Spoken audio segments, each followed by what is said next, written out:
Donald Trump ने अपनी काबीना के नामों का जो है वो ऐलान करना शुरू कर दिया और ऐसे ऐसे नाम सामने आए हैं कि डोनाल्ड ट्रंप के मुखालिफिन तो क्या, डोनाल्ड ट्रंप के हामी भी परेशान हो गए हैं। कौन लोग हैं जरा उन पर नजर डालते हैं, फिर इस बारे में बात भी करेंगे। जी सबसे पहले हम बात करते हैं जी माइक हकबी की। माइक हकबी की तस्वीर लाएं जरा। ये है जी बंदा माइक हकबी, और ये बंदा मगरबी किनारा जो वेस्ट बैंक है उसके वजूद से ही इनकारी है, फलस्तीन का मुकम्मल तौर पर मुखालिफ है, इसराइल का मुकम्मल तौर पर ये हामी है और ये इसराइल नवाज समझा जाता है और सब जानते हैं ये खुलकर इसराइल की तरफदारी करता है ये शख्स। और उसके बाद जो है वो ये बंदा जो है ये मीडिया पर ये बात कह चुका है कि जी मैं तो कोई टू स्टेट सोल्यूशन वगैरह नहीं मानता हूं और फलस्तीन को तो मैं मानता ही नहीं हूं, जो कुछ है वो सिर्फ और सिर्फ इसराइल है। दूसरा शख्स जिसकी बात करेंगे हम वो है स्टीव विटकॉफ। अब ये जो स्टीव विटकॉफ है ये एक रियल स्टेट टाइकून है, बहुत बड़ा जो है वो अमीर बंदा है, डोनाल्ड ट्रंप का ये करीबी दोस्त है और इसको जो है वो मशरिक वस्ता के लिए खुसूसी एलची नामजद किया गया है। कोई इसका तजर्बा नहीं है इस तरह के कामों का, लेकिन इसको डोनाल्ड ट्रंप ने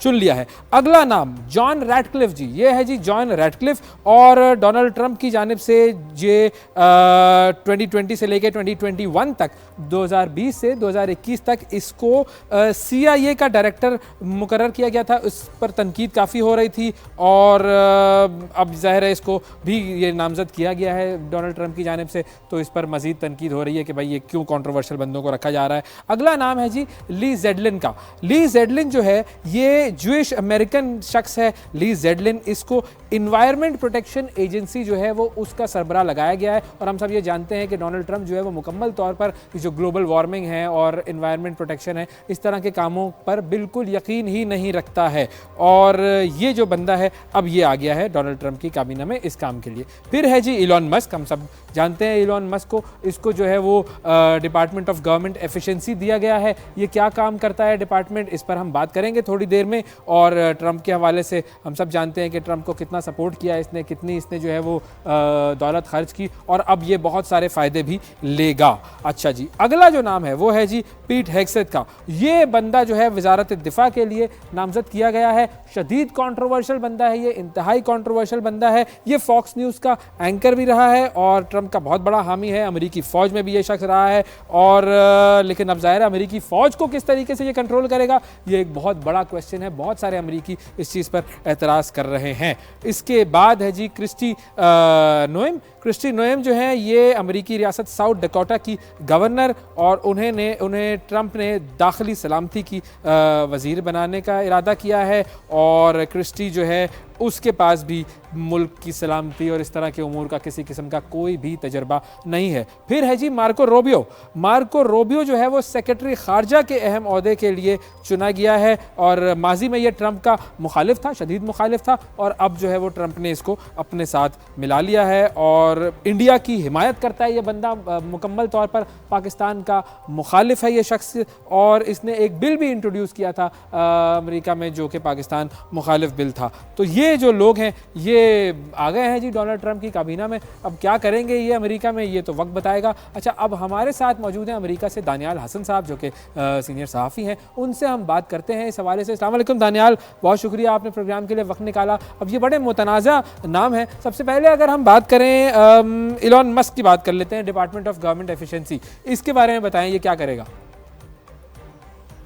वैसे आई थिंक आपने ऑन पर्पस फ्लोरिडा से मुझे चूज किया क्योंकि जो कैबिनेट में डोनाल्ड ट्रंप के मेंबर्स जिन्होंने अभी अपॉइंट किए हैं और खास पे कहा है कि जब वो 20 जनवरी को हल्फ उठा लेंगे उसके बाद ये जो नॉमिनीज हैं वो उनके कैबिनेट का हिस्सा होंगे, उनका बेशतर का ताल्लुक फ्लोरिडा से है। ट्रंप का जो मेन मोटो रहा है इलेक्शन से पहले वो ये रहा है कि इन्फ्लेशन को किस तरह कंट्रोल करना है और बॉर्डर को किस तरह कंट्रोल करना है। सो इलॉन मस्क का सबसे पहला काम तो ये होगा कि जो उन्होंने बयान किया अपने स्टेटमेंट्स में कि वो जो फेडरल स्पेंडिंग है अमेरिकन हुकूमत की वो तकरीबन 1/3 कम करे। अब ये दिलचस्प काफी बात है क्योंकि बेशतर जो फेडरल फंडिंग होती है गवर्नमेंट की उसका एक्सपेंडिचर जो है वो अमेरिकन के ऊपर खर्च होता है, चाहे वो मेडिकेयर हेल्थ के ऊपर शामिल हो, चाहे वो सोशल सिक्योरिटी पे शामिल हो। और क्योंकि ये कोई कॉन्स्टिट्यूशनल पोजीशन नहीं है, देखना ये होगा कि वो कितना इम्प्लीमेंट कर सकते हैं। दिलचस्प बात यह है कि इलॉन मस्क की आज एक मीडिया से रिपोर्ट आई है कि उन्होंने इस रिस्पॉन्सिबिलिटीज को साइड पर रख के और ट्रंप के प्रेसिडेंसी मतलब हल्फ के बगैर उन्होंने एक ईरानियन एम्बेसडर से मुलाकात की है। सो देखना ये होगा कि डोनाल्ड ट्रंप की फॉरेन पॉलिसी में उनके जो एडवाइजर्स हैं उनका दार है। बिल्कुल, मुझे तो लगता है इलॉन मस्क का ही कंट्रोल होगा, अमेरिका का सदर जो है वो शायद वही बन गया है। अच्छा, मार्को रूबियो कौन है और उसकी क्या शोहरत है? वो है सेक्रेटरी ऑफ स्टेट। वो एक सेनेटर हैं फ्लोरिडा से, उनका नाम है मार्को रूबियो। पहले वो प्रेसिडेंशियल कैंडिडेट थे डोनाल्ड ट्रंप के खिलाफ, और अब वो सेक्रेटरी ऑफ स्टेट के तौर पर नजर आएंगे और दुनिया में मुख्तलिफ ममालिक में अमेरिका की नुमाइंदगी करेंगे as a foreign representative. Department of state उनके अंडर होगा।